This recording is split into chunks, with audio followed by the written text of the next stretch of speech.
about your writing, Bill, is you are definitely one of those authors that, even though you're writing about this really heavy stuff, I can tell when you're writing that you see when there's some just like dark humor in these types of stories.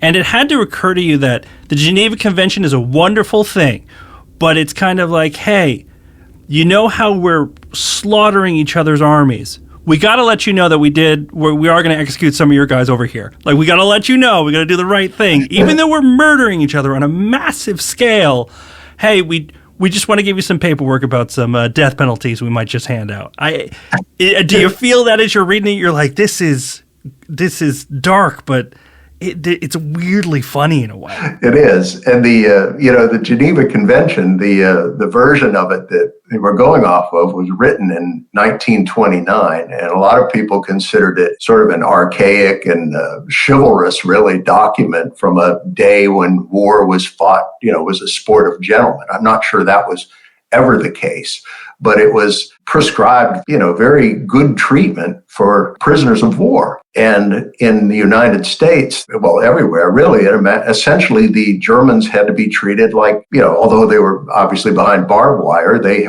had to be treated basically, had the same facilities essentially as U.S. troops on the home front, which meant relatively comfortable barracks and plenty of decent food, all kinds of educational and cultural opportunities. One reporter went to a camp and was surprised to see a full-scale production of the play Faust, complete with a chorus and a lighting system.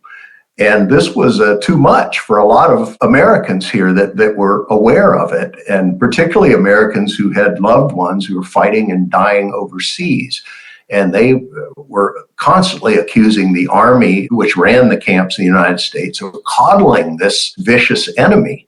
And their term for the network of this vast network of POW camps was the Fritz Ritz, that it was far more cushy than these fellows deserved.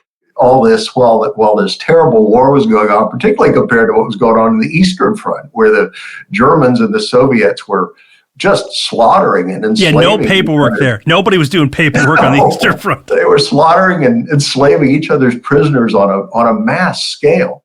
There is some very, very dark humor there.